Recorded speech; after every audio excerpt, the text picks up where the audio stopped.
Dans certaines familles, il y a des secrets qui sont très traumatisants, des situations qui sont affreuses, on va dire, vécues par des personnes qui sont des internautes avec qui nous discutons, nous échangeons au quotidien. Aujourd'hui, c'est l'histoire d'une jeune fille, ou du moins l'histoire de sa mère, qu'elle raconte, mais une histoire assez spéciale, une histoire assez difficile. Et j'espère que vous saurez trouver les mots pour l'aider à prendre une décision, même lui remonter le moral, tout simplement. Selon ce qu'on lui dit de sa mère, c'était le genre de jeune fille à problème. Tout le temps dehors, tout le temps avec des amis, des fois à découcher. Alors ce qui va se passer, c'est qu'un soir, comme elle avait l'habitude, elle est sortie avec des amis. En rentrant, malheureusement, elle s'est fait agresser. Elle a été abusée sexuellement, dépouillée de tout ce qu'elle avait. Et quand elle est rentrée, heureusement, elle a eu le courage d'écrire la scène et c'était vraiment horrible. Sans compter le fait que chaque personne vient lui dire on t'avait prévenu, pourquoi tu es tout le temps dehors. Vous savez, quand vous vivez des situations assez difficiles et que des gens veulent jouer les moralisateurs pendant que vous êtes à terre, c'est pas évident. Donc la bonne dame, malheureusement, n'a pas survécu à ce choc émotionnel. Elle a perdu la vie quelques mois après. Mais avant de perdre la vie, selon ce qu'elle raconte, les gens de l'entourage ont dit qu'elle avait vraiment souffert. C'était un parfait traumatisme pour elle.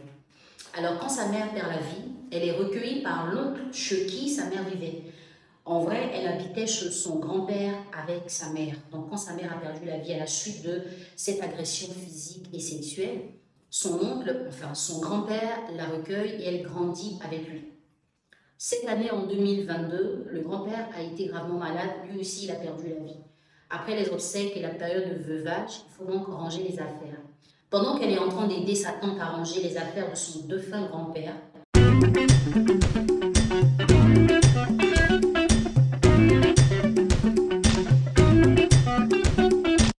elle va retrouver dans une valise qui se trouve en haut du placard. À l'intérieur de cette valise, il y a un sac à main et dans le sac à main, elle retrouve les effets personnels de sa maman. Identité, maquillage, des petites choses comme ça qui certainement étaient dans le sac de sa défunte mère le jour où elle a été agressée.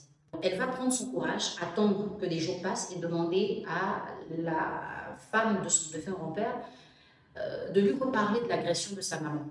Et pendant que la femme est en train d'expliquer, elle semble être dans le jugement, encore en train de sortir de mauvaises paroles.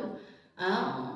Elle était tout le temps dehors, on lui parlait, elle n'écoutait pas, elle est sortie, les gens l'ont agressée, ils ont tout pris sur elle. Ce jour-là, sa mère a été dépouillée, donc le peu d'argent qu'elle avait, téléphone portable, absolument tout a été pris, même sa pièce d'identité. Alors aujourd'hui, elle a réussi à retirer ces effets-là du sac de sa belle-grand-mère. Qu'est-ce qu'elle va en faire?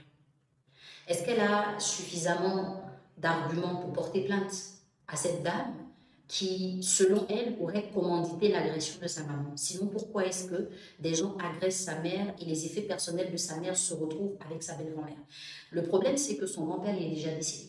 Est-ce qu'après l'agression ou après le décès de sa mère, ces effets-là avaient été retrouvés officiellement ou est-ce qu'un commissariat les a contactés pour dire écoutez, la jeune dame qui avait été agressée, on a retrouvé ses affaires et finalement c'est le grand-père qui a gardé et donc qui donnait à sa femme. Enfin, vous voyez un peu ce que je veux dire? La jeune fille aujourd'hui, elle est troublée. Mais la seule idée qui lui vient en tête, c'est que cette femme, peut-être jalouse de sa défunte mère, a envoyé les gens l'agresser et étant donné qu'ils ne voulaient pas laisser de traces, ils ont ramené les affaires à la personne qui leur a dit de faire ce mauvais truc-là. Mais pourquoi est-ce qu'elle prendrait le risque de garder ces effets-là chez elle, sachant qu'un jour, ça pourrait se voir? Donc aujourd'hui, elle est vraiment dans un dilemme. Elle se pose des questions. Et si ce qu'elle pense est vrai, est-ce que vous croyez qu'elle doit porter plainte? On tient compte du fait que cette femme-là l'a élevée pratiquement depuis qu'elle est petite, jusqu'à ce qu'elle soit aujourd'hui une grande jeune fille. Mais elle dit qu'elle vit avec le traumatisme de savoir que sa mère a été abusée sexuellement. Et pour cette raison, jusqu'à présent, elle n'a pas de petite amie, parce qu'elle a peur qu'il lui arrive la même chose que sa mère. Elle a besoin de faire le deuil de sa mère. Mais elle n'arrive pas à le faire parce qu'elle ne trouve pas des mots à mettre sur les situations ou sur les histoires qu'on lui a racontées. Elle n'arrive pas à se reconstruire l'histoire pour passer à autre chose. Est-ce qu'il faut tout simplement en discuter avec la femme pour avoir le cœur net ou est-ce qu'il faut aller dans une procédure? Si par ailleurs elle porte plainte et que la femme n'a rien à voir avec, convenez avec moi qu'elle ne pourra plus rester avec elle, étant donné que son grand-père n'est plus et que sa mère aussi, et qu'en vrai, cette femme n'est pas sa parente, elle est juste la femme de son défunt grand-père. C'est une histoire assez bizarre. Est-ce que vous avez des avis à donner par rapport à ça? Qu'est-ce que vous croyez qu'elle doit faire? Est-ce qu'il y a des preuves que ces gens qui ont agressé sa mère-là ont été envoyés par la femme de son oncle, par la femme de son grand-père, parce que c'était l'oncle de sa mère? Voici un peu l'histoire de notre internaute. N'oubliez pas que si vous aussi vous avez besoin d'avoir un avis responsable, intelligent sur une situation que vous vivez, nos followers, nos internautes sont là pour ça. Ils sont les meilleurs en la matière. Vous pouvez ramener vos histoires dans votre story time. Écrivez-moi un message WhatsApp via le numéro que vous voyez maintenant. Et pour l'article du jour, je vous présente nos bijoux de corps, d'accord? Pour vous qui connaissez les bayas, donc ce sont des bayas revisités avec des perles.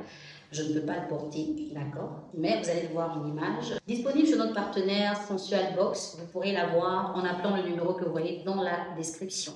Ce n'est pas moi qui le vends, c'est notre partenaire Sensual Box qui le vend. Alors appelez, achetez. Je crois que le stock n'est pas très conséquent. Au revoir et à bientôt.